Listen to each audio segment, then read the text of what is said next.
Chapter 1931, Phasing of Nin Level Empyrean. Komandan Yan sangat bertentangan. Dia bisa menghitung di satu sisi jumlah pakar Empyrean tingkat 9 di Blue Smoke. Selain itu, penjaga telah memperoleh pelindung yang kuat baru-baru ini. Itulah sebabnya mereka begitu agresif dan berani, dan mengapa mereka berani menegakkan hukum dengan cara yang tidak masuk akal. Mereka tidak tertandingi di masa lalu, berlari merajalela di Blue Smoke tanpa menemui perlawanan apapun. Namun, seperti kata pepatah, tidak mungkin untuk tidak membasahi sepatu seseorang ketika sering mengunjungi tepi sungai. Mereka akhirnya menargetkan orang yang salah, menyinggung pria yang seharusnya tidak mereka miliki.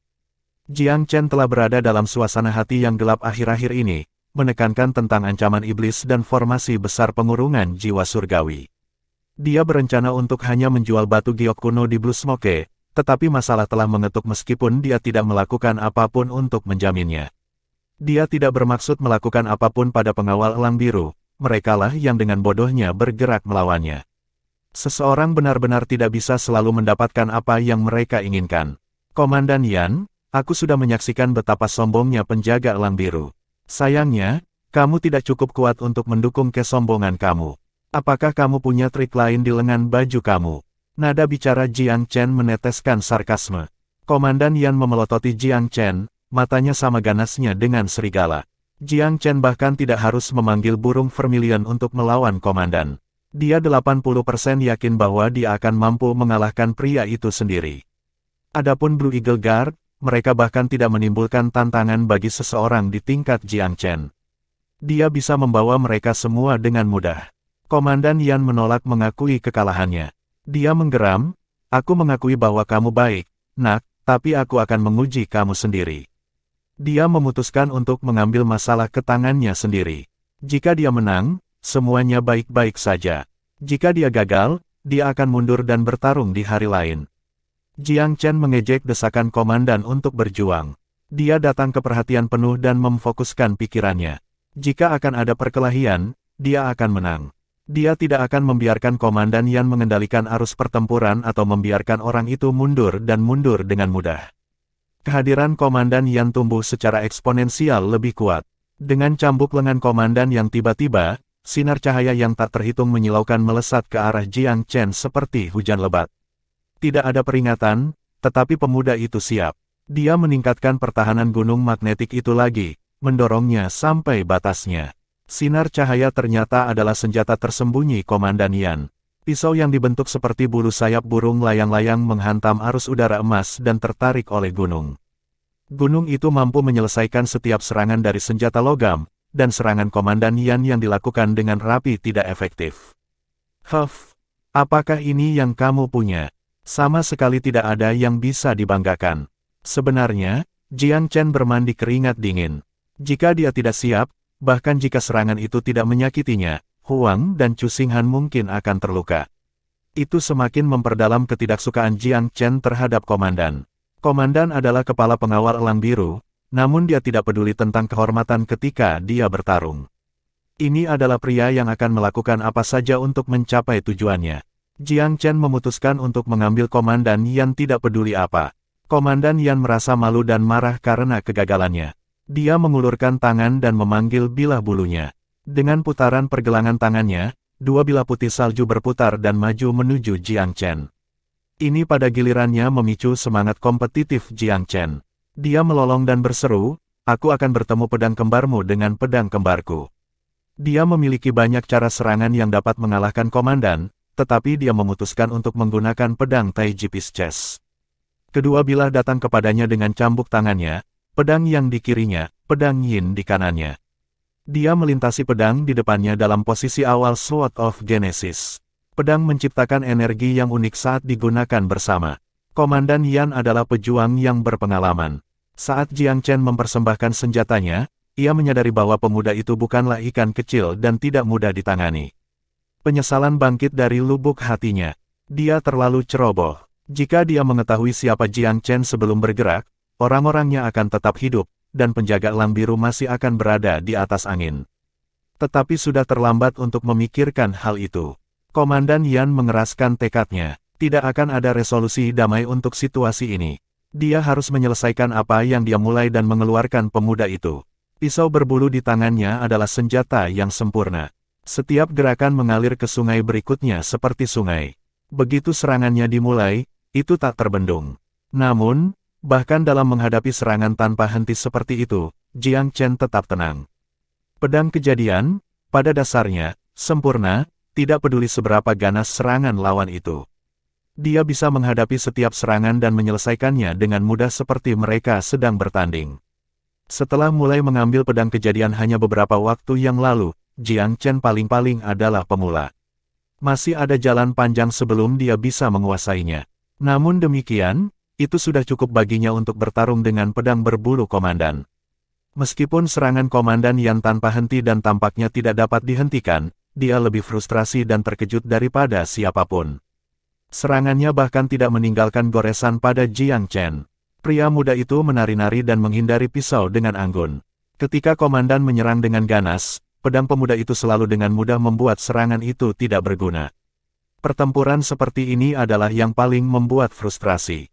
Komandan Yan telah membunuh banyak ahli, tetapi pedang aneh Jiang Chen merupakan tantangan nyata. Perasaan tak berdaya yang mendalam menyusulnya.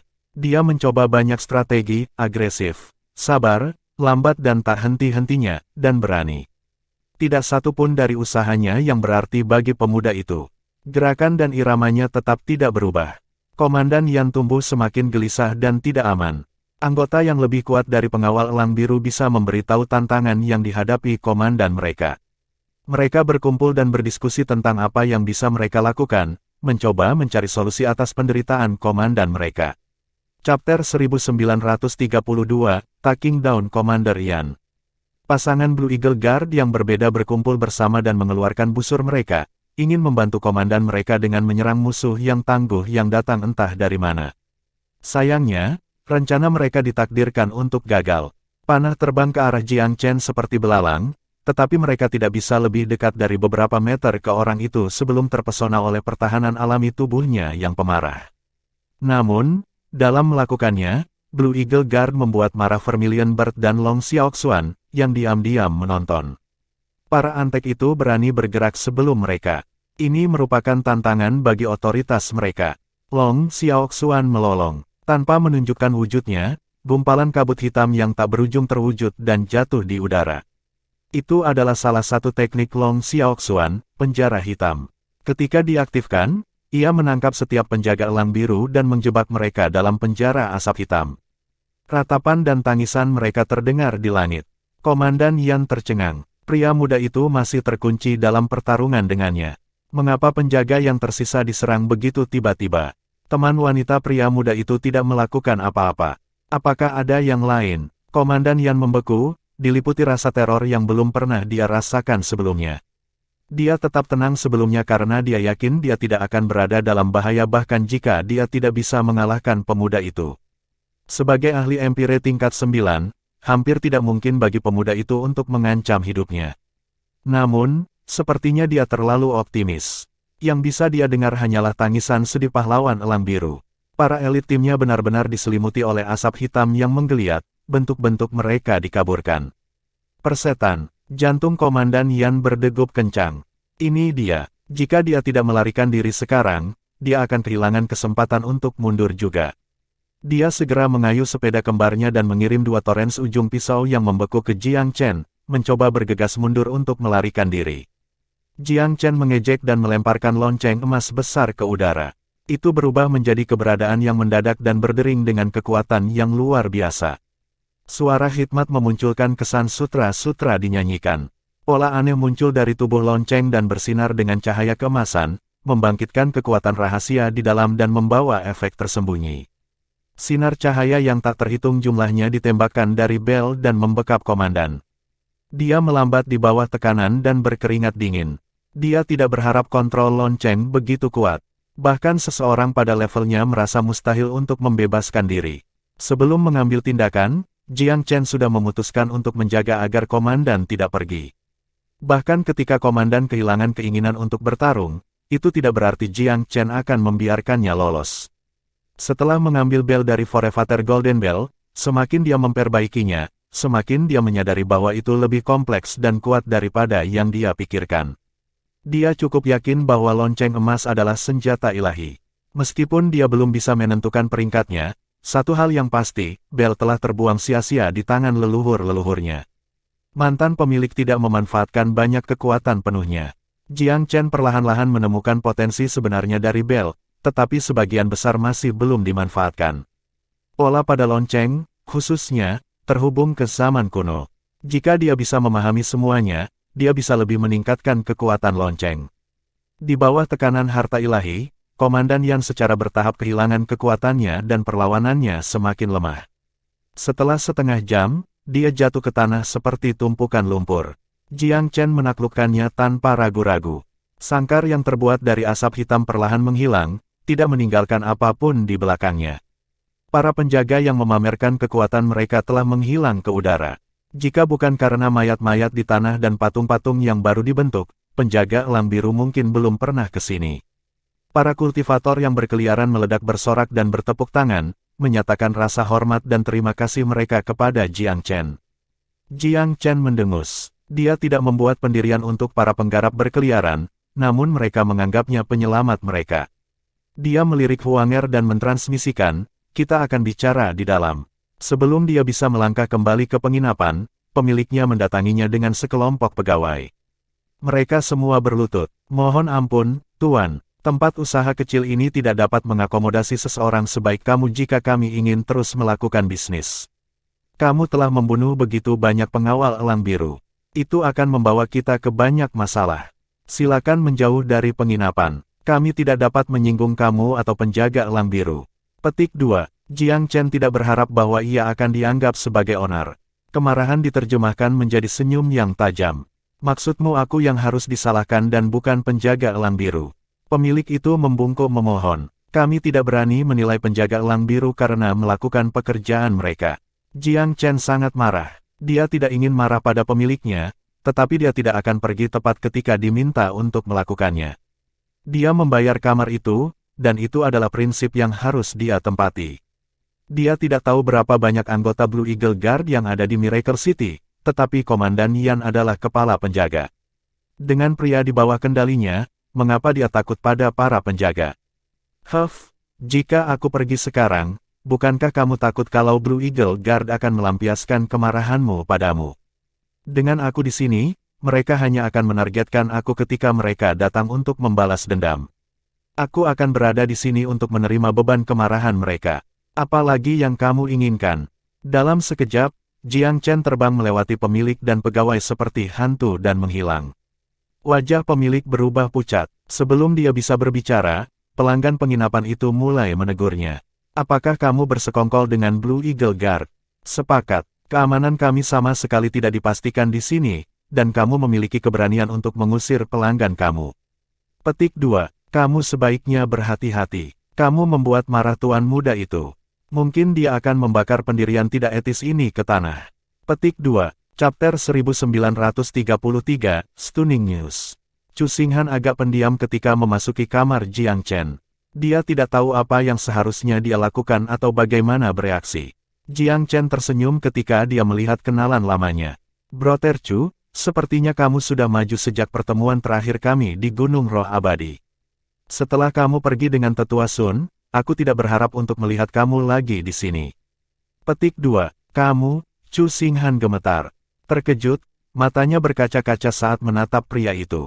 Untuk sesaat, dia bahkan tidak bisa berbicara. Kamu, Jiang Chen, dan kamu Nona Huanger. Setelah mengikuti Tetua Sun selama bertahun-tahun, Chu Xinghan menyadari kebenaran setelah beberapa saat jernih. Memang, ini kita. Bagaimana kabarmu, kakak Chu? Jiang Chen berusaha untuk berbicara setenang dan selembut mungkin. Dia tahu bahwa Chu Xinghan sangat stres saat ini. Setelah lama kaget, Chu Xinghan akhirnya datang. Tidak pernah dalam sejuta tahun aku berharap melihat kamu di sini, Brother Jiang. Dia tersenyum masam. Nona Huang, aku pernah mendengar tentang apa yang terjadi pada House Yan setelah datang ke Myriad Abyss. Jika aku dapat bertanya, bagaimana tuan aku sekarang? Petik 2. Chu Xinghan selalu ingin pergi ke sana untuk melihat sendiri, tetapi dia ingat instruksi Tetua Sun. Dia tidak akan melakukannya sampai dia mencapai ranah Mid-Empyrean. Meskipun dia adalah orang yang sangat setia, dia tidak bisa tidak mematuhi tuannya. Ya, kultivasinya saat ini menempatkannya di puncak domain manusia, tetapi itu tidak bernilai banyak di Myriad Abyss. Bahkan faksi kelas 3 di sini tidak akan memberinya pandangan kedua. Wilayah Empyrean adalah pencapaian paling dasar. Sulit untuk pergi kemanapun tanpa terlebih dahulu mencapai persyaratan itu. Kekuatan Chu Xinghan telah meningkat cukup pesat selama beberapa tahun terakhir. Mengingat asal-usulnya, dia banyak berutang kepada bimbingan tetua Sun yang melelahkan. Tentu saja, tidak ada dari jenius aliansi 16 kerajaan yang tidak memiliki bakat. Sebaliknya, mereka tidak memiliki seseorang untuk menunjukkan kepada mereka tali, serta lingkungan dan sumber daya untuk tumbuh bersama. Ketika Chu Xinghan menemukan seorang guru baru di tetua Sun, tetua telah membantunya membangun kembali konstitusi dan meridiannya. Dia tidak jauh berbeda dari jenius Myriad Abyss sekarang. Karena itulah dia mencapai puncaknya sebagai Kaisar Agung. Hampir mustahil baginya untuk mencapai levelnya saat ini. Bahkan jika dia punya, dia akan menghabiskan lebih dari 10 kali waktu untuk melakukannya. Tetua Sun, budidayanya dilumpuhkan oleh rumah. Huang mendesah pelan. Dia sedih setiap kali dia menyebutkan ini. Penderitaan si tetua sebagian besar disebabkan olehnya. Jangan khawatir, Jiang Chen tersenyum, tetua Sun baik-baik saja sekarang. Terakhir kali aku mengunjungi Haoxian, aku membawanya ke tanah suci abadi untuk membantunya pulih. Dia seharusnya sama baiknya dengan yang baru dalam beberapa tahun, bahkan lebih baik dari sebelumnya. Petik 2. Benarkah? Chu Xinghan senang. Tuan, tidak apa-apa, kalau begitu. Aku akan mengatakan begitu. Ya, Jiang Chen mengangguk. Air mata mengalir di mata Chu Xinghan. Meskipun dia dianggap jenius di Sekte Sun Ungu, dia tidak bahagia di sana. Perjalanannya dengan tetua Sun telah dipenuhi dengan lebih banyak sukacita dibandingkan, tetua telah memberinya banyak hal, bimbingan, dan perawatan. Dia merasakan kehangatan dari pihak ayah saat dia bersama lelaki tua itu. Sejak saat itu, dia memperlakukan si tetua sebagai kakeknya sendiri. Dia telah berkultivasi seperti orang gila beberapa tahun terakhir sehingga dia bisa menyelamatkan tuannya suatu hari. Sayangnya, keinginan ini selalu dibatasi oleh kultivasinya. Karena itu, dia sangat senang mendengar bahwa tuannya telah dibebaskan. Setelah Chu Xinghan pulih, dia dan Jiang Chen bertukar cerita tentang sejarah mereka masing-masing. Pria muda itu telah mendengar banyak tentang eksploitasi Jiang Chen di tempat lain, tetapi statusnya sebagai pembudidaya berkeliaran telah mencegahnya untuk mengambil terlalu banyak. Yang paling penting, dia berbaring rendah selama ini dalam upaya untuk tetap tersembunyi. Majikannya telah memberitahunya pada saat keberangkatan mereka untuk berhati-hati. Jika Haoxian menemukannya, dia tidak akan bisa melarikan diri. Ledakan marahnya hanya karena penghinaan Blue Eagle Guard. Tanpa Jiang Chen, dia akan mati di sini. Kenangan mereka memunculkan gelombang desahan bijaksana. Dari awal hingga akhir, Chu Xinghan tidak meminta sedikit pun setelah Sekte Sun Purple. Dia cukup bijak untuk mengetahui bahwa terlalu kecil untuk selamat dari malapetaka. Lagi pula dia tidak terlalu merasakan kehancurannya. Kasih sayang yang tersisa telah lama menghilang. Bagaimanapun, ia hampir mati di tangan teman-temannya. Tanpa Jiang Chen di sana untuk menyelamatkannya, ia akan lama terkubur. Kakak Chu, kita akan kembali ke Eternal Divine Nation besok. Ikut dengan kami, tetua Sun akan sangat senang melihat kamu lagi. Petik 2. Tentu saja, aku merasakan hal yang sama, jawab Chu Xinghan dengan gembira. Memang, hatinya sudah terbang ke sana ketika dia mendengar bahwa tetua Sun telah mendapatkan kembali kebebasannya. Saudara Jiang, mengapa tidak pergi sekarang? Aku mendengar bahwa ada beberapa perubahan di sekitar sini di Blue Smoke. Mereka tampaknya telah menemukan pendukung baru. Beberapa mengatakan mereka telah berusaha untuk menciptakan negara ilahi baru di sini, satu untuk menyaingi 10.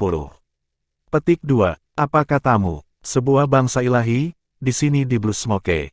Jiang Chen mengerutkan kening. Apakah Blue Smoke memiliki kekuatan dan sumber daya?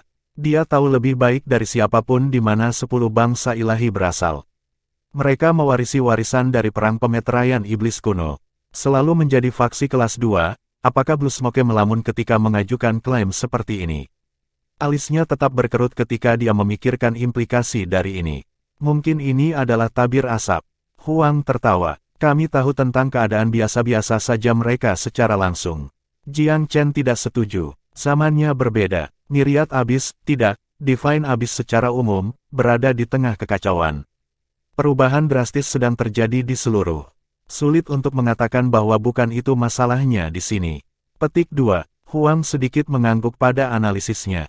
Pertemuannya dengan keluarga kekaisaran beberapa tahun yang lalu telah mencerminkan ketidakmampuan mereka pada saat itu, tetapi hal-hal pasti bisa berbeda sekarang.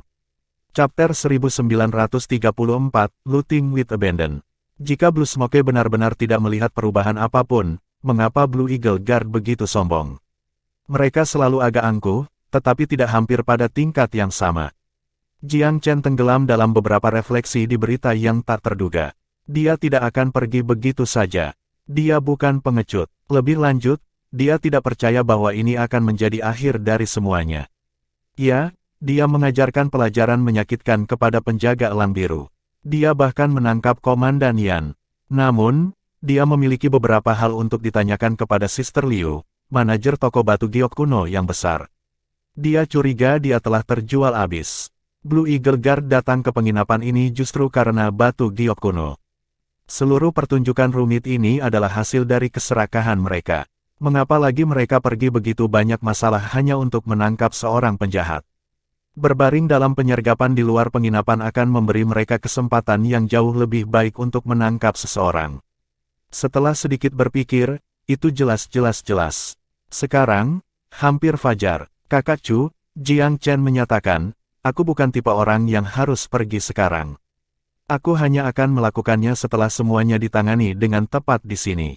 Ikut dengan kami. Jangan takut. Petik 2. Chu Xinghan telah menyaksikan kemampuan Jiang Chen dengan penuh kekaguman, dan mengetahui bahwa ini sebenarnya kenalan lama telah menggandakannya. Tidak ada alasan bagi pemuda itu untuk menolak. Tidak ada lagi Blue Eagle Guard yang datang. Penginapan juga tidak cukup berani untuk berhadapan dengannya, dan para penggarap pengembara cukup puas untuk meninggalkannya sendirian. Jiang Chen dan teman-temannya pergi hanya ketika matahari tinggi di langit. Ketika mereka datang ke toko yang dia kunjungi kemarin, toko itu belum buka.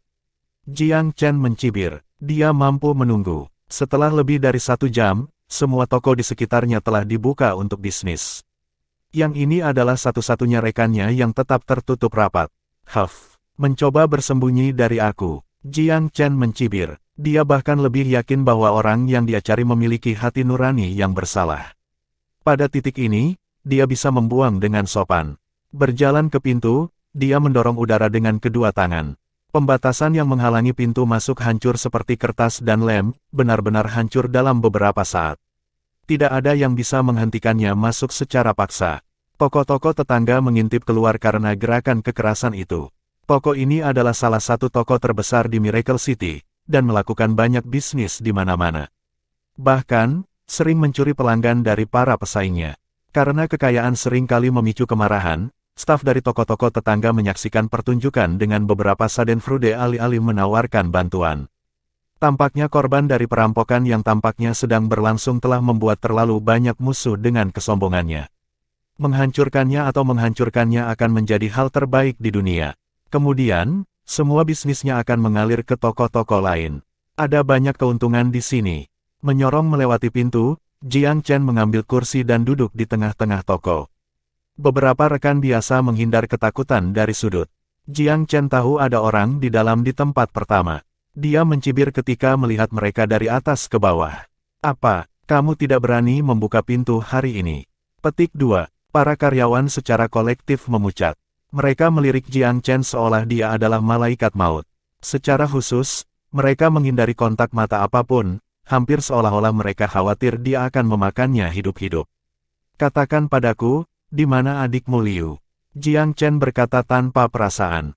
Saudari Liu, dia punya bisnis di tempat lain. Dia pergi semalam dan tidak akan kembali dalam waktu dekat, seorang karyawan tergagap. Benarkah? Senyum Jiang Chen mencemooh. Dan di sini aku menunggu penjelasan. Jadi dia memutuskan untuk bersembunyi, bukan? Petik 2. Tidak, kamu salah paham, pelanggan yang terhormat. Saudari Liu mengumpulkan batu-batu itu, tetapi sesuatu yang mendesak muncul yang membutuhkannya. Sayangnya, kita harus berhenti membeli batu giok kuno kamu. Pegawai yang menjawab gugup, tetapi sangat terus berbohong. Jiang Chen tidak akan percaya omong kosong semacam itu. Mungkin anak 3 tahun akan percaya padamu, dia terkekeh. Di sini, aku akan memberimu 30 menit. Jika dia tidak muncul pada waktu itu, kamu tidak dapat menyalahkan aku karena mengambil beberapa tindakan yang kurang bersahabat. Petik 2. Anggota staf merasakan detak jantungnya. Pelanggan yang terhormat, aku mengatakan yang sebenarnya dengan setiap kata. Saudari Liu benar-benar tidak bisa kembali begitu cepat. Kasihanilah kami. Petik 2. Apakah kamu yakin dia tidak akan bisa kembali dalam 30 menit?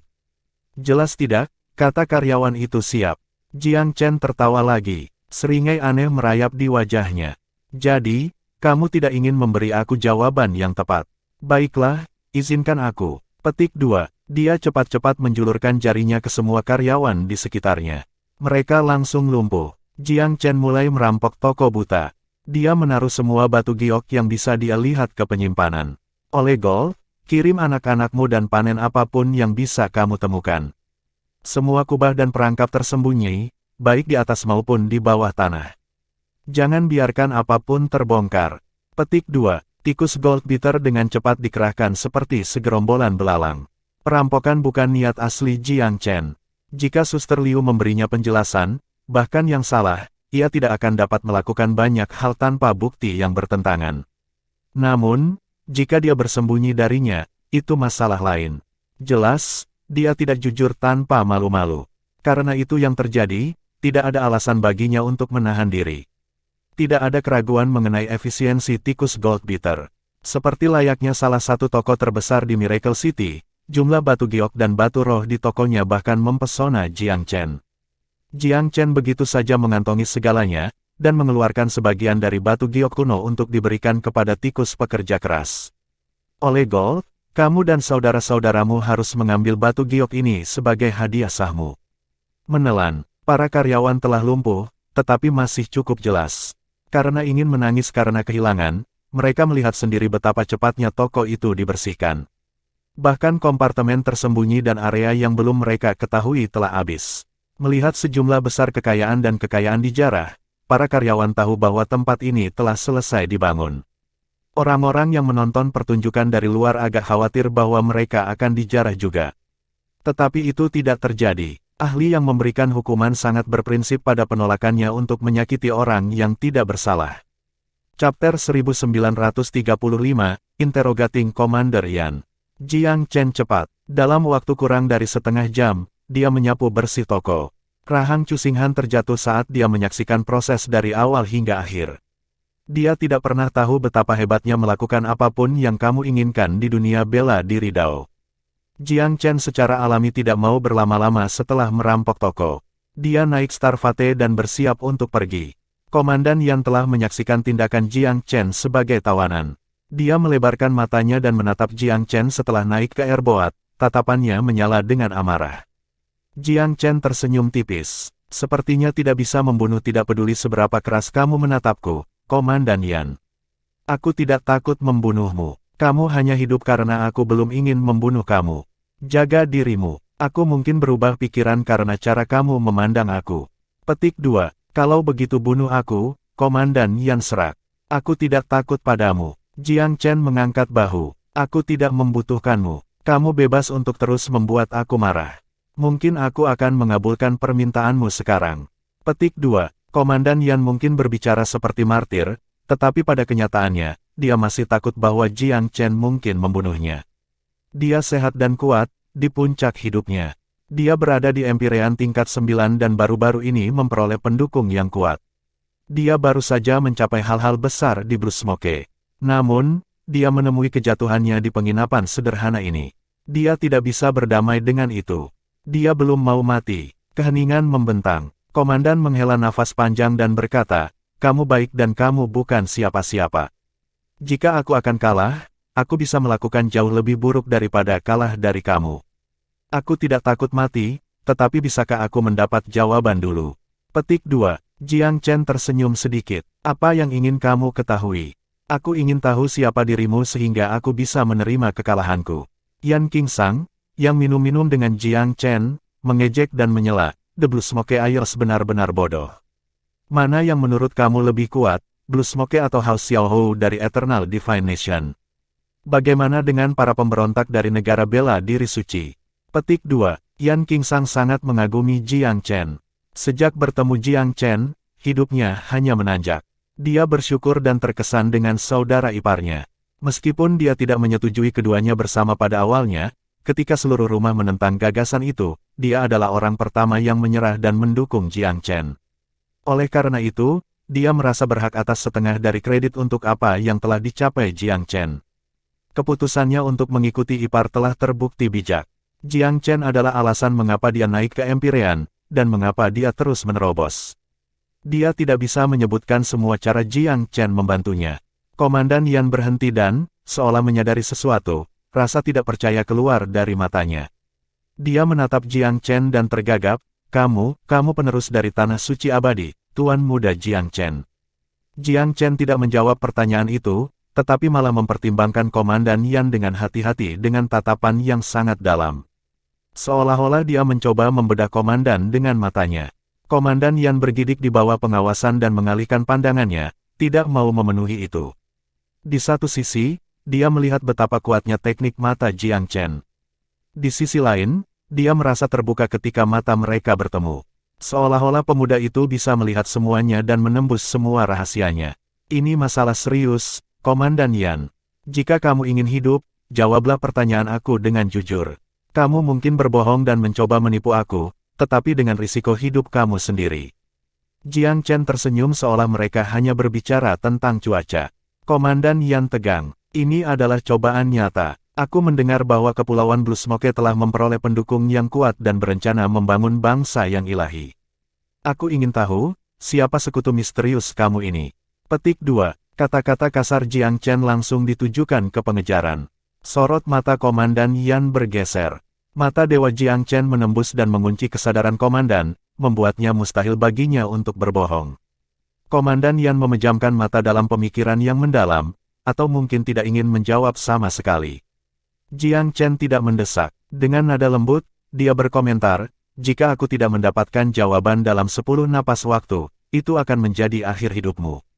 Kata-katanya mengancam, tetapi ekspresinya bebas dari agresi, yang selanjutnya membuat gemetar tulang punggung Komandan. Dia membuka matanya. Apakah itu benar-benar perlu, Tuan Muda Jiang Chen? Gumam Komandan Yan. 7, kata Jiang Chen dengan tenang. Wajah Komandan Yan berkerut menyakitkan, seperti sedang bertengkar dengan dirinya sendiri secara mental. 4, lanjut Jiang Chen. Baik, gumam Komandan Yan. Aku kalah. Apapun yang ingin kamu ketahui, aku akan memberi tahu kamu.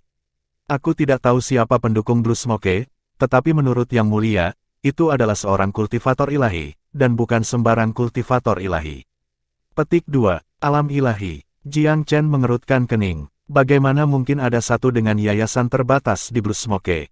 Aku juga ragu, tetapi dari apa yang Yang Mulia katakan kepadaku, senior Rana Ilahi memang dari Blue Smoke. Dia lolos dari penjara tanpa batas belum lama ini. Petik 2, penjara tanpa batas. Perhatian Jiang Chen terguncang. Huang juga mengalihkan fokusnya ke Komandan. Apakah kamu yakin dia mengatakan penjara tanpa batas?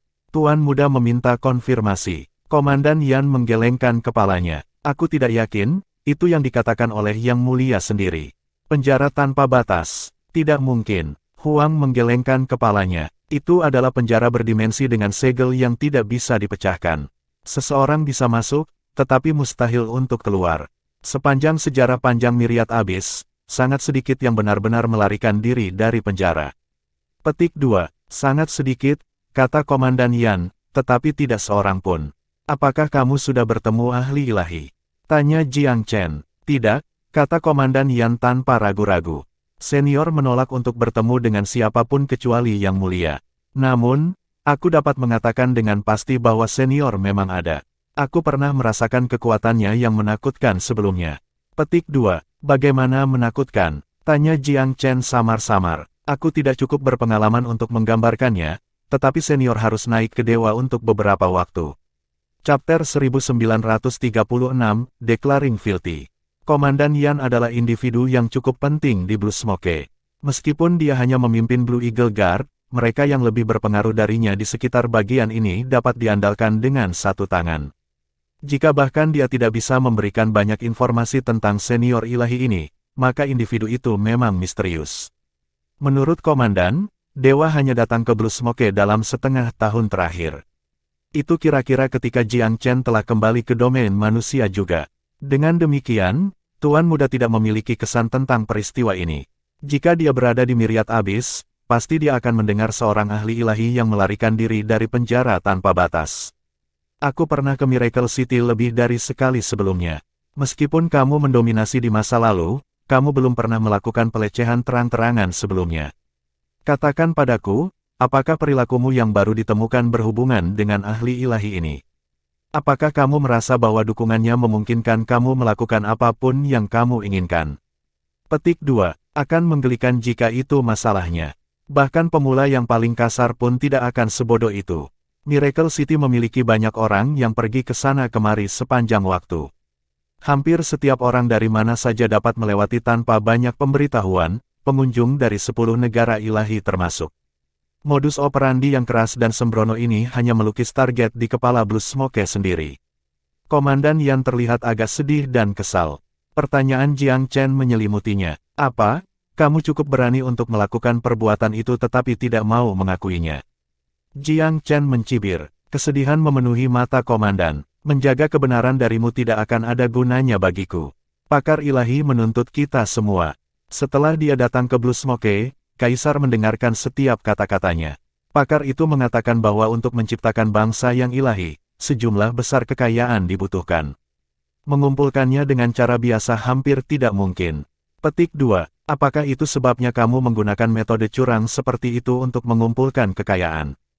Jiang Chen mencibir. Kita tahu bahwa ini sama dengan membunuh angsa emas untuk telurnya juga. Sayangnya, instruksi ahli ilahi tidak bisa tidak taat. Kaisar tidak berani menentangnya. Petik 2. Melakukan kamu. Jiang Chen tersenyum dingin. Komandan Yan membeku, lalu tersenyum dengan sedikit mencela diri. Tidak, dia menggelengkan kepalanya. Mengatakan ini, dia segera melirik Jiang Chen dengan gaya menantang. Apakah kamu? Jiang Chen mengerutkan bibirnya. Apakah kamu pikir kamu mewakili seluruh dunia? Komandan Yan menghela nafas. Kamu tidak mengerti. Kekuatan senior dewa bukan sesuatu yang bisa ditentang oleh para pembudidaya Empyrean. Kehendak Tuhan tidak bisa dilawan. Petik 2. Cih. Yan Qingsang meludah dengan jijik. Apakah kamu seharusnya melakukan sesuatu yang dikatakan oleh ahli ilahi untuk kamu lakukan? Pria sejati harus melakukan apa yang benar, bahkan jika itu menghabiskan nyawanya untuk melakukannya. Kamu bukan orang suci, Yan. Jangan pura-pura tidak bersalah. Petik 2. Komandan melemparkan tatapan dingin pada pemuda lainnya. Dan siapa kamu? Aku kalah dari Tuan Muda Jiang Chen, tetapi aku tidak melihat bagaimana semua itu berhubungan dengan kamu. Apa hak kamu untuk membuat klaim ini? Petik 2. Yan Qingsang berkobar karena marah. Dia secara naluriah ingin berjalan maju untuk mengalahkan komandan tawanan, tetapi sedikit pemikiran mengungkapkan bahwa pria itu benar. Dia tidak memiliki hak untuk mempermalukan seseorang yang tersesat di tangan Jiang Chen. Itu tidak mencegahnya terengah-engah. Ya, kamu bisa mengabaikan kata-kataku jika kamu mau. Namun, aku hanya ingin menyatakan bahwa Jiang Chen di sini adalah contoh tandingan yang gamblang. House Xiahou dan pemberontak Nation Divine bela diri memiliki ahli ilahi. Tuan muda itu bertarung melawan mereka tanpa rasa takut. Petik 2. Huff. Itu adalah kata-kata besar dan tidak berdasar. Komandan itu jelas ragu. Cek. Tek. Kamu masih menyangkal. Yan Qingsang sangat marah. Teman setia Jiang Chen, Vermilion Bird Senior, juga seorang dewa. Dewa binatang suci, bukankah itu lebih kuat dari senior manapun yang mungkin pernah kamu lihat? Petik 2. Burung Vermilion adalah dewa. Komandan Yan tertegun. Bukankah rumor beredar bahwa unggas suci itu hanya setengah dewa sebelumnya? Apakah laporannya salah? Jika itu yang terjadi, Jiang Chen tentu tidak perlu takut pada dewa-dewa lain.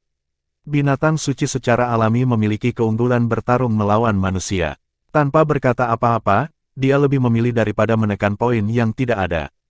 Setelah beberapa lama, dia memberanikan diri untuk melihat Jiang Chen sekali lagi. Tuan muda, bagaimana maksudmu berurusan denganku? Jiang Chen tersenyum dengan mudah. Bagaimana kamu menginginkanku? Jika kamu tidak bisa berpisah dengan Blue Smoke, bunuh diri adalah pilihan terbuka. Aku tidak akan menghentikan kamu. Petik 2. Komandan Yan tidak memiliki respons yang layak. Katakan saja jika kamu ingin aku mati, Tuan Muda Jiang Chen. Dia memutuskan pada pendekatan yang tak tahu malu. Aku belum memutuskan. Aku jelas tidak bisa melepaskan kamu, kecuali Blue Smoke bersedia membayar. Menimbang bahwa kita sudah menjadi musuh, aku ragu itu akan terjadi. Jiang Chen tampaknya berbicara pada dirinya sendiri. Komandan Yan benar-benar putus asa ketika mendengar ini. Setiap ide yang dia miliki untuk kembali dihancurkan. Meskipun aku memang membebaskanmu, apakah menurutmu kaisarmu masih akan mempercayaimu seperti dia sebelumnya?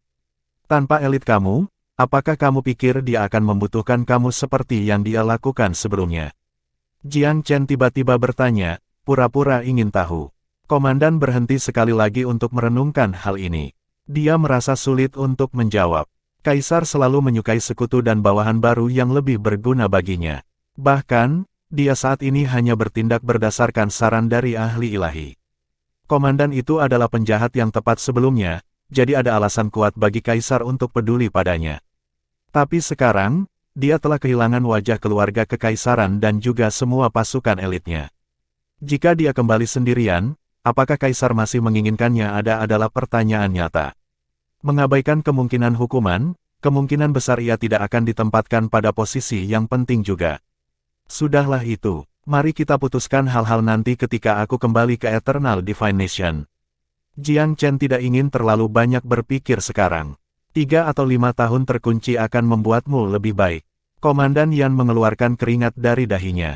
Tuan Muda Jiang Chen, kamu lebih baik membunuh aku sebagai gantinya. Jadi, kamu masih mau mati? Jiang Chen berkedip. Komandan sangat marah. Dia tidak bisa memilih salah satu dari yang lain yang menguntungkannya. Tiba-tiba, sebuah ide muncul padanya. Tuan Muda, aku pikir aku cukup berguna sebagai individu. Karena aku tidak bisa kembali ke Blue Smoke, aku ingin menjadikan diri aku berguna di bawah kepemimpinan kamu. Petik 2, Chapter 1937, Sudden Bad Tidings. Komandan Yan adalah pria yang pintar. Dia mempertimbangkan semua opsi dan menyadari bahwa dia tidak punya pilihan lain. Kembali ke Blue Smoke tidak perlu dilakukan. Bahkan jika Jiang Chen melepaskannya, akankah keluarga kerajaan menaruh kepercayaan mereka padanya seperti sebelumnya? Tentu saja tidak. Jadi, haruskah ia memilih kematian yang gagah berani? Benar-benar tidak. Sementara itu mungkin terdengar seperti ide yang mulia dan benar, Komandan Yan bukan lagi seorang pria muda. Bukan darahnya untuk menjadi martir. Pikiran untuk menyerahkan hidupnya tidak pernah terlintas di benaknya. Itu, kecuali Jiang Chen bertekad untuk membunuhnya, maka dia tidak bisa melakukan apa-apa selain menghadapi kematian. Karena tampaknya bukan itu masalahnya, Komandan Yan tidak akan memilih mati dengan pikiran tunggal. Gagasan untuk berjanji pada Jiang Chen tiba-tiba mengejutkannya, dan dia mengikuti dorongan itu. Sebenarnya, Jiang Chen sengaja menjaga sikapnya agar tidak memberi kesempatan pada komandan. Itu akan ideal jika komandan memutuskan untuk menyerah. Jika tidak, dia tidak akan memaksanya. Dengan demikian, ia tidak benar-benar ekstatik oleh Komandan Yan, kehilangan tanpa pamrih. Dia memandang komandan dengan penuh arti dan bertanya sambil tersenyum, apakah kamu yakin kamu tidak membuat keputusan itu karena itu satu-satunya cara bagi kamu untuk bertahan hidup? Komandan Yan menggelengkan kepalanya dan menjawab dengan keyakinan besar, aku yakin. Bagaimana aku tahu kamu mengatakan yang sebenarnya? Tanya Jiang Chen. Itu mudah. Pertama, aku tidak bisa kembali ke Kepulauan Blue Smoke. Bahkan jika aku melakukannya, aku tidak akan dapat mempertahankan status dan hak istimewa aku sebelumnya. Kedua, ambisi aku adalah memenangkan kemuliaan dengan berkontribusi pada pendirian Blue Smoke sebagai bangsa ilahi dan membuat nama untuk diri aku sendiri. Tapi aku bisa segera mendapatkannya dengan menyerah padamu, Tuan Muda. Ketiga, aku belum siap untuk mati. Itu akan menjadi kematian yang tidak berharga. Petik 2, dia telah menjelaskan poinnya, tetapi Jiang Chen belum yakin. Kamu punya lidah perak, kata Tuan Muda sambil tersenyum. Namun, jika kamu bersumpah setia kepada aku, kamu harus mematuhi aturan aku. Luce dan teman-temannya dari Wamspring memilih untuk mengikuti aku setelah kekalahan mereka juga, tetapi mereka melayani aku sebagai pengikut budak. Bagaimana dengan kamu? Petik 2, Komandan Yan berhenti. Sebuah budak. Kemarahan mendidih di hatinya. Dia hampir mengatakan bahwa dia lebih cepat menghadapi kematian daripada melakukan penghinaan seperti itu, tetapi dia berhasil menghentikan dirinya sendiri. Dia punya perasaan bahwa Jiang Chen tidak akan ragu untuk membunuhnya jika dia membuat pernyataan seperti itu. Namun, jauh di bawah dirinya untuk menjadi budak. Keraguannya menggerogoti saraf Yan Qingsang. Ingat, lupakan tempatmu, Yan. Apakah kamu pikir kamu punya hak untuk bernegosiasi? Yan Qingsang membentak. Pernahkah kamu melayani senior dewa seperti budak juga? Apa yang membedakan kamu dari bonekanya? Jiang Chen telah menemukan kesuksesan di masa mudanya. Dia akan naik ke keilahian cepat atau lambat. Jika kamu menjadi pelayannya, suatu hari kamu akan melayani dewa. Para dewa yang tak terhitung jumlahnya mendambakan kesempatan untuk menerima bimbingan dari makhluk ilahi. Kamu telah ditawari hak istimewa, namun kamu ragu. Petik 2. Itu seharusnya kalimat Jiang Chen, tapi Yan Qingsang telah menyampaikannya dengan lebih efektif untuknya. Tidak bisa disangkal menggoda. Pertahanan mental Komandan Yan berantakan meskipun dia ragu-ragu. Seseorang tidak bisa melawan nasib mereka. Harga dirinya tidak memungkinkan dia menjadi budak, tetapi mengatakan tidak akan diragukan lagi akan menyebabkan kematiannya. Selain itu, apa yang dikatakan Yan Qingsang masuk akal. Mengingat lintasan kehidupan Jiang Chen sejauh ini, pemuda itu terikat untuk naik ke keilahian. Maka dimungkinkan bagi komandan untuk menerima bimbingan dan bantuan sebagai pelayan Jiang Chen. Keraguan terakhirnya lenyap. Aku bersedia menjadi pelayanmu, Tuan Muda Jiang Chen, Komandan Yan segera menegaskan setelah mengambil keputusan. Jiang Chen sama sekali tidak bersemangat tentang hal itu, jauh dari itu, sebenarnya. Reaksi satu-satunya adalah senyum tipis. Bagus. Kamu sudah membuat keputusan yang cerdas. Aku harap kamu akan melakukan apa yang kamu katakan dan menghormati sepenuhnya pilihan kamu. Suatu hari, kamu akan menyadari bahwa ini adalah keputusan terbaik yang pernah kamu buat. Petik 2. Komandan Yan berhenti. Dia tidak bisa membayangkan masa depan itu, tetapi tuan muda itu pasti percaya diri. Setelah beberapa hari, Starfate memasuki Eternal Divine Nation. Jiang Chen dan Huanger keduanya ingin kembali. Terutama Huang, tidak bisa memikirkan apapun selain Haos Yan setelah mendengar berita tentang penjara tanpa batas. Tanah Suci Abadi masih membangun kembali dan bersukacita ketika mereka mendengar kembalinya Jiang Chen. Mereka belum mendengar kabar darinya sejak dia pergi ke Martial Secret Land. Semua orang menganggap Jiang Chen sebagai tokoh utama generasi muda Tanah Suci dan harapan masa depan mereka. Tentu, mereka semua sangat peduli padanya. Nenek moyang yang kudus itu tidak ada di Tanah Suci, tetapi yang pertama dan yang mulia tetua Ziju adalah. Setelah beberapa obrolan singkat, Jiang Chen dengan penuh semangat bertanya tentang Haos Yan. Prime pertama ragu-ragu, tetua Ziju, Jiang Chen baru saja kembali dari perjalanan panjang. Kamu harus membantunya pulih dari kelelahan perjalanan. Kursi ini memiliki banyak urusan untuk dihadiri. Permisi. Penghindarannya menyadarkan Jiang Chen bahwa sesuatu yang buruk telah terjadi pada Haos Yan. Seperti yang dia prediksi, begitu Prime pertama telah pergi, Ziju Min menghela nafas. Cobalah untuk tetap tenang. Haos Yan, semua Haos Yan telah dibantai. Petik 2. Apa? Jiang Chen melonjak berdiri. Kapan? Tidak lama setelah kamu pergi ke Martial Secret Land. Kamu mungkin baru saja melenyapkan para pemberontak. Aku belum memetakan timelin yang tepat.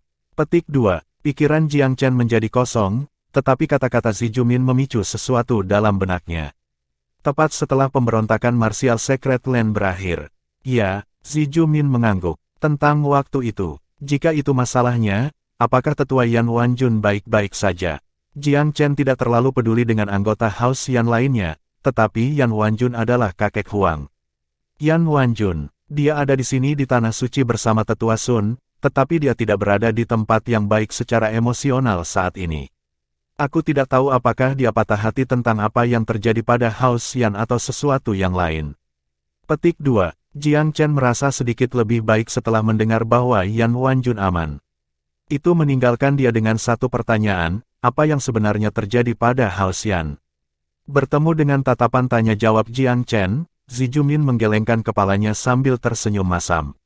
Kami tidak memusnahkan Haos Yan. Tidak ada satupun faksi di bangsa Divine Eternal. Rumor mengatakan bahwa Haos Yan menyinggung seorang penggarap kuat yang melarikan diri dari penjara tanpa batas. Itu sebabnya, Sekali lagi, penjara tanpa batas terlibat. Chapter 1938, The Fall of House Yan. Untungnya, Huang dan Yan Qingsang tinggal di kediaman Jiang Chen saat ini dan tidak ada di sini untuk mendengar apa yang dikatakan si Jumin. Kalau tidak, Huanger mungkin tidak bisa menerima perkembangan itu. Syukurlah, kakeknya selamat, tapi itu tidak membuat Jiang Chen merasa lebih baik.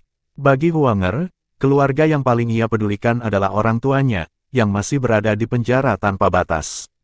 Memperhatikan keheningan Jiang Chen, Zi Jumin tahu bahwa pemuda itu terpengaruh oleh berita tersebut.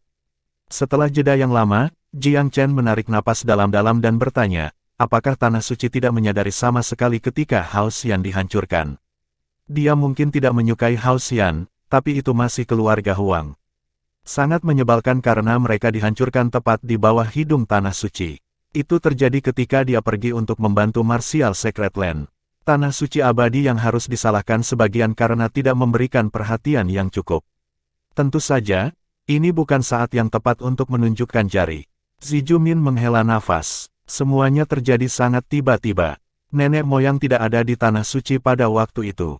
Ketika berita datang bahwa House Yan telah dihancurkan, Perdana pertama secara pribadi memimpin sebuah tim untuk menyelidiki. Mereka tiba untuk menemukan rumah Yan yang sudah runtuh tanpa selamat. Petik 2. Ada mayat, tanya Jiang Chen. Zi Jumin menghela nafas, matanya mengasihani.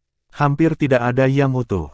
Lalu bagaimana kamu tahu pelaku adalah pelarian dari penjara tanpa batas? Jiang Chen bertanya, rumor dan beberapa temuan dari investigasi kita sendiri. Zi Jumin tidak bisa memberinya jawaban penuh. Jiang Chen bersahabat dengan Zi Jumin, jadi jangan terlalu memaksakan yang lebih tua. Selain itu, pelaku pasti menyembunyikan jejaknya dengan baik ketika ia memusnahkan House Yan. Itu wajar bahwa Tanah Suci tidak bereaksi dalam waktu. Bangsa Divine Abadi baru saja mengalami pemberontakan skala besar. Restorasi sedang dilakukan. Tanah Suci mengalami kesulitan mengurus bisnisnya sendiri, apalagi yang lain. Jiang Chen mengajukan beberapa pertanyaan lagi, tetapi tetua itu sepertinya tidak tahu banyak tentang perinciannya. Jiang Chen duduk bersamanya untuk sementara waktu sebelum permisi. Begitu dia melangkah ke kediamannya, Huang dan Yan Qingsang mendatanginya. Saudara Chen, apakah kita akan kembali ke House Yan sekarang? Hati Jiang Chen terasa sakit ketika dia melihat ekspresinya yang bersemangat. Dia berjuang untuk menemukan kata-kata yang tepat. Huang cukup pintar untuk memperhatikan penampilannya yang ragu-ragu. Dia berhenti. Apakah ada sesuatu yang terjadi, Brother Chen? Jiang Chen menarik napas dalam-dalam. Aku akan mengantarmu ke kakekmu dan Tetua Sun dulu, Huanger.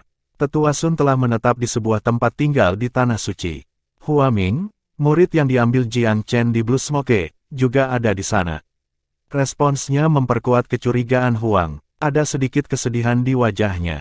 Saudara Chen, apakah belum ada berita tentang orang tua aku? Jiang Chen menatapnya dengan muram. Huanger, Qingsang, sesuatu yang buruk telah terjadi pada House Yan. Ada apa? Tanya Yan Qingsang yang kosong. Maafkan aku, House Yan telah dimusnahkan. Jiang Chen tidak akan membuat mereka dalam kegelapan. Dia tidak bisa bahkan jika dia mau. Apa? Yan Qingsang memucat. Huang terhuyung mundur. Jangan khawatir, Jiang Chen bergegas keluar, Tetua Wan Jun aman, Tetua Sun juga. Petik 2. Bagaimana dengan ayah aku? Yan Qingsang berseru. Ayahmu, dia tidak berada di pangkalan House Yan. Dia seharusnya baik-baik saja. Petik 2. Ayah Yan Qingsang telah lama kehilangan tempatnya di markas House Yan karena bakat dan kultivasinya yang terbatas. Dia mendirikan cabang keluarganya sendiri di tempat lain. Apa yang terjadi pada House Yan tidak akan terjadi pada cabang pelayan. Ada terlalu banyak dari mereka untuk dihilangkan. Yan Qingsang dan Huang sedikit tenang setelah mereka mendengar bahwa keluarga terdekat mereka aman. Siapa yang melakukannya? Ada ide. Jiang Chen menggelengkan kepalanya. Menurut Tanah Suci, itu adalah seorang ahli yang melarikan diri dari penjara tanpa batas. Namun, ini adalah situasi yang tidak biasa dan belum ada bukti nyata. Kita perlu menemukan Tetua Wan Jun terlebih dahulu dan mendengarkannya. Petik 2. Baik Huang dan Yan Qingsang tidak sedekat itu dengan House Yan, tetapi kejatuhannya masih melanda mereka. Untungnya, mereka yang benar-benar mereka pedulikan aman. Pembantaian itu berdampak serius pada Yan Wan Jun. Ketika Jiang Chen melihat tetua, dia tampak tua, dan ada udara berat di sekitarnya. Jiang Chen tahu Yan Wanjun memiliki hubungan yang berbeda dengan Hao Xian. Di usianya, dia telah melalui banyak hal dengan keluarga. Karena itu, kehancurannya memukulnya lebih keras dan lebih dalam. Adapun Tetua Sun, dia hanyalah salah satu pelayan Yan Wanjun. Dia tidak terikat pada Hao Xian seperti Yan Wanjun. Terlebih lagi, kekejaman yang ditunjukkan rumah Yan kepadanya telah sangat melarutkan cinta apapun yang dia miliki untuk keluarga. Dia masih terpengaruh oleh kehancurannya, tetapi dia tampak jauh lebih baik daripada Tetua Wanjun. Melihat cucu dan cucunya tersenyum tipis pada wajah Yan Wanjun. Tetua Wanjun, nasib telah dengan murah hati meninggalkan Huang dan Tuan Muda Qingsang sendirian, Tetua Sun berkata dengan nyaman. Garis keturunanmu tetap utuh, ada secercah harapan. Hao Xian akan bangkit lagi suatu hari nanti. Petik 2. Yan Wanjun menghela nafas dalam-dalam. Aku sudah melakukan begitu banyak dan berkorban begitu banyak untuk keluarga, tetapi akhirnya aku diasingkan. Setelah aku kembali, aku bahkan tidak punya keluarga untuk kembali. Mereka semua mati. Aku tidak tahu kepada siapa aku harus melampiaskan kemarahan aku. Aku menyalahkan patriark karena picik dan tidak dapat diandalkan, tetapi dia meninggal bersama rumah itu. Aku tidak bisa menyalahkannya lagi. Aku hanya ingin tahu siapa pelakunya. Aku perlu memahami tragedi yang tidak masuk akal ini. Siapa yang membunuh klan aku, dan untuk apa? Petik 2. Tetua Wanjun, kita akan sampai di dasar ini, Jiang Chen meyakinkan. Jarang sebuah keluarga dibantai dengan kejam tanpa alasan bahkan di dunia bela diri Dao. Jiang Chen telah membuat banyak musuh sejak awal perjalanannya, tetapi dia belum memusnahkan klan keluarga sebelumnya. Seseorang seharusnya hanya fokus pada mereka yang telah berbuat salah padanya. Itu tidak benar untuk menargetkan seluruh keluarga. Kakek, apakah kamu mendengar sesuatu tentang orang tuaku? Huang tidak bisa menahan diri untuk tidak bertanya. Dia lebih peduli tentang orang tuanya daripada Hao Xian. Karena pembunuh itu ada hubungannya dengan penjara tanpa batas, dia tidak bisa menghentikan dirinya dari kekhawatiran. Belum ada. Keluarga itu berusaha menyelamatkan orang tuamu, tetapi ketika aku kembali, mereka sudah musnah. Petik 2. Yan Wanjun juga bingung. Bagaimana Hao Xian marah seorang ahli melarikan diri dari penjara tanpa batas? Apakah itu karena rencana mereka untuk menyelamatkan orang tua Huang? Chapter 1939, Inklings of Clues. Tetua Wanjun, apakah kamu menjelajahi reruntuhan rumah Yan? Tanya Jiang Chen. Aku sudah, tetapi tidak menemukan petunjuk atau petunjuk tentang catatan. Yan Wanjun menghela nafas dengan sedih. Mari kita selidiki sedikit lagi, kata Jiang Chen kepada Huang. Kita mungkin membuat penemuan baru. Baiklah, Huang tentu tidak akan menentang gagasan itu. Aku juga akan datang, sukarela Yan Qingsang. Dan aku, Yan Wanjun telah pergi beberapa kali sendiri tanpa banyak keuntungan, tetapi dia percaya bahwa Jiang Chen mungkin dapat menemukan sesuatu. Bagaimanapun, pemuda ini adalah pembuat mukjizat yang biasa. Jiang Chen dan rekan-rekannya meninggalkan Tanah Suci. Mereka tiba di reruntuhan Hao Xian dalam waktu singkat. Dari kejauhan, situs itu terlihat agak sunyi. Gulma sudah mulai tumbuh di antara batu-batu yang patah. Jelas, itu telah sepenuhnya ditinggalkan oleh berlalunya waktu. Menatapnya dari kejauhan, Jiang Chen merasakan campuran emosi di dalam dirinya. Hao Xian telah menjadi faksi tingkat pertama di Eternal Divine Nation pada suatu waktu. Perkebunannya semewah sekte kelas atas manapun. Semua kemewahan itu tidak ada lagi, dibuang ke dalam angin. Kesedihan memenuhi hati Yan Wanjun sekali lagi setelah mengunjungi kembali situs keluarga lama, Tetua Sun mengikuti di belakangnya.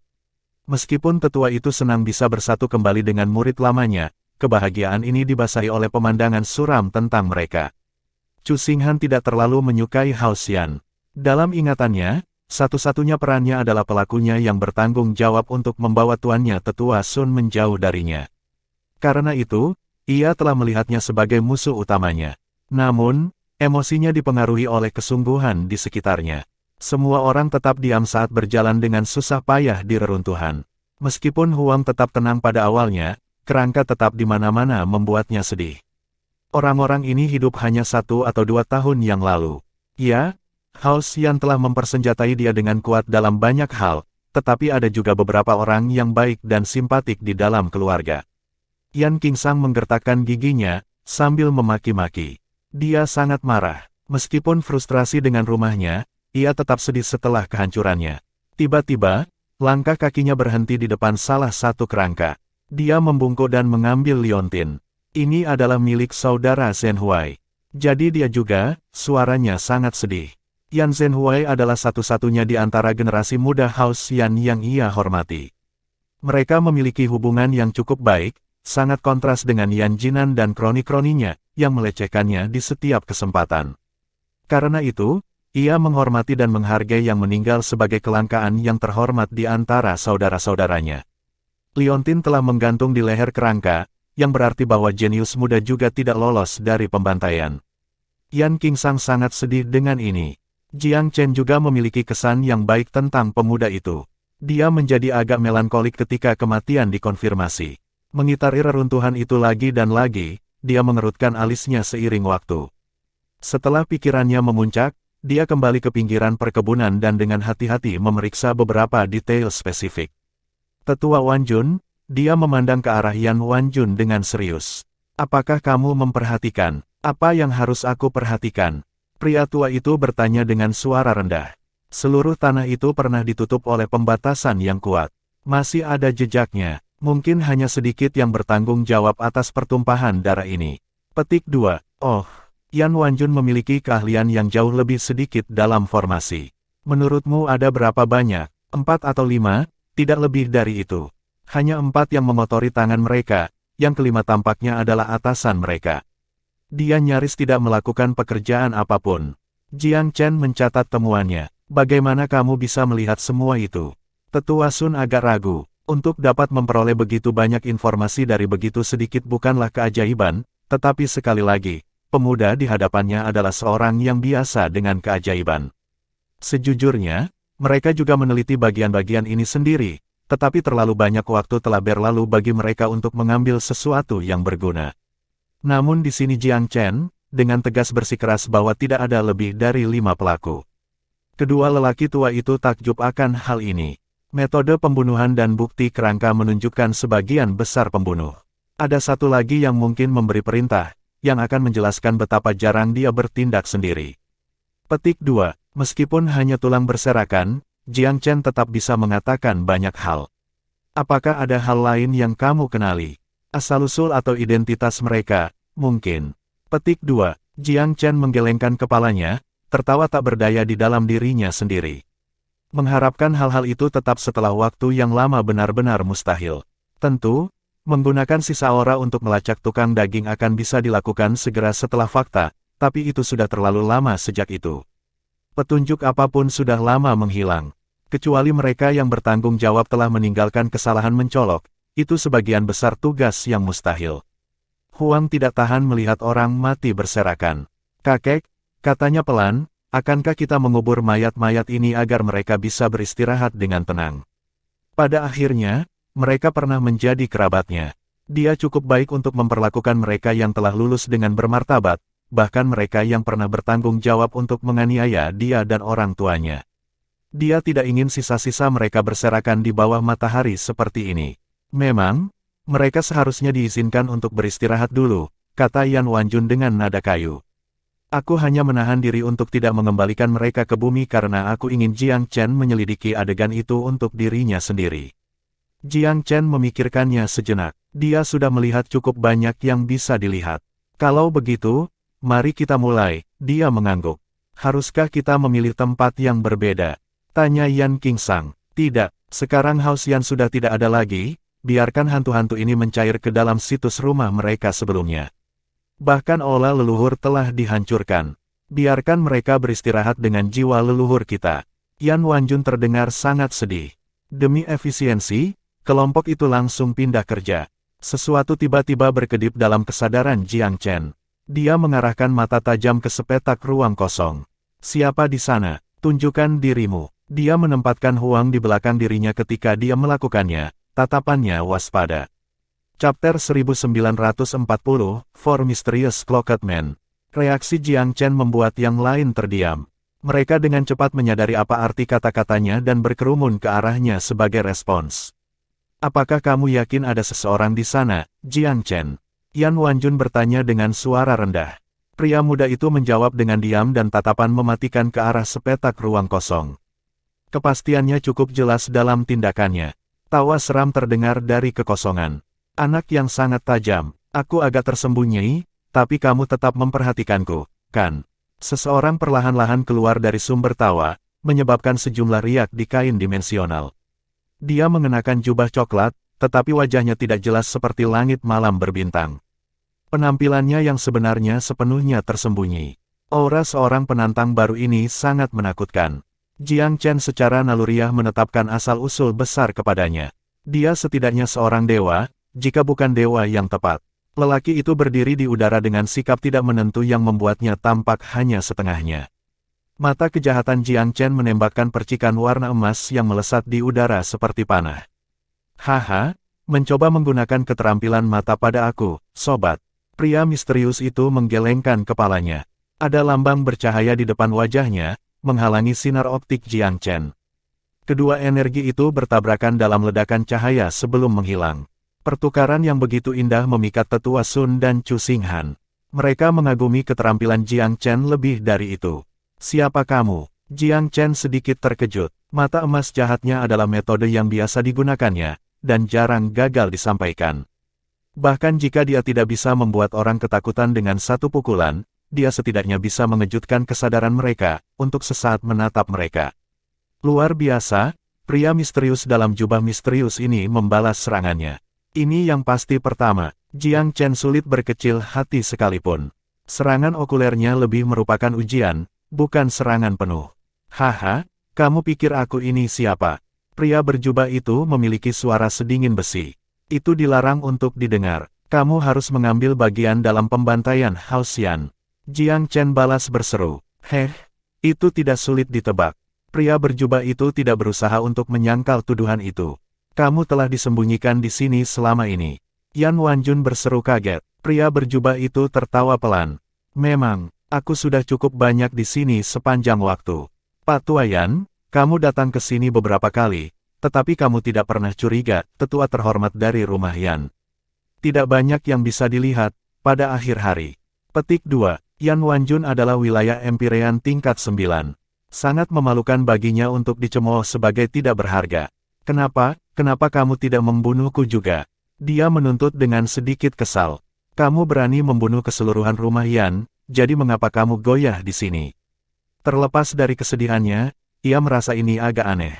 Melakukannya semudah bernafas. Kamu berasal dari Hao Xian sendiri, jadi itu hanya masuk akal, apa itu yang kamu pikirkan? Pria berjubah itu terkekeh. Namun, aku punya alasan. Kamu lebih baik memberikan alasanmu untuk membunuh begitu banyak, Jiang Chen menyatakan dengan dingin. Kalau tidak, kamu bisa melupakan tentang pergi hari ini. Panggil temanmu juga. Petik 2. Pria berjubah coklat itu berkedip. Oh, kamu pikir aku punya teman di sini? Petik 2. 3 dari kamu, balas Jiang Chen. Tapi aku tidak berpikir kamu yang bertanggung jawab. Di mana tuanmu? Petik 2. Pria berbaju coklat itu kagum. Jiang Chen telah menunjukkan banyak detail lebih dari yang dia harapkan. Menarik, dia tertawa terbahak-bahak. Aku tidak berharap Hao Xian memiliki seseorang yang sepintar kamu. Itu pantas dihancurkan, tetapi sama sekali tidak berharga. Saudara, maju. Petik 2. 3 lagi muncul di udara saat kata-katanya terdengar.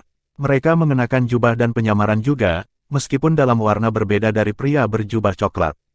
Satu mengenakan warna crimson, satu memakai warna biru, dan yang terakhir, perak. Mereka memiliki aura yang berbeda juga, cukup untuk membedakan mereka dalam satu pandangan. Terlepas dari perbedaan itu, tingkat budidaya mereka mirip satu sama lain. Jiang Chen mengira keempatnya adalah dewa. 4 dari mereka muncul sekaligus agak mencengangkan. Fraksi manapun di Miriat Abis akan merasa kesulitan untuk menghasilkan nomor itu dengan mudah. Bahkan 10 negeri suci tidak bisa mencapai prestasi seperti itu. Terlebih lagi, keempatnya memiliki master. Itu adalah dugaan yang sangat baik bahwa kuartet di hadapannya dan tuan mereka yang hilang adalah orang-orang yang bertanggung jawab atas pembantaian itu. Bos, apakah anak ini dari Hao Xian? Jubah biru itu berbicara. Jubah coklat, yang tampaknya menjadi yang pertama di antara perusahaannya, tersenyum. Jika aku bisa menebak, Anak ini adalah menantu Hao Xian, penguasa muda tanah suci abadi. Jiang Chen menguatkan dirinya. Musuh-musuh ini memiliki informasi yang lebih baik daripada yang ia kira. Mereka tahu urusan bangsa Divine Eternal dengan baik. Oh, lalu dia, diam. Jubah coklat dengan cepat menghentikan kemungkinan kebocoran informasi. Menyadari kesalahannya, jubah biru itu terbatuk karena malu sebelum terdiam. Dia tidak marah sedikitpun tentang teguran rekannya. Jiang Chen agak penasaran dari mana pria berjubah aneh ini berasal. Kerahasiaan mereka yang mendua itu menarik. Yan Wanjun, di sisi lain, berkobar dengan amarah. Dia melotot belati kebencian pada empat, siap menerkam sembarangan setiap saat. Tenangkan dirimu, Tetua Wanjun. Tidak satu pun dari empat ini adalah pembudidaya biasa. Aku rasa mereka semua adalah dewa, sebenarnya.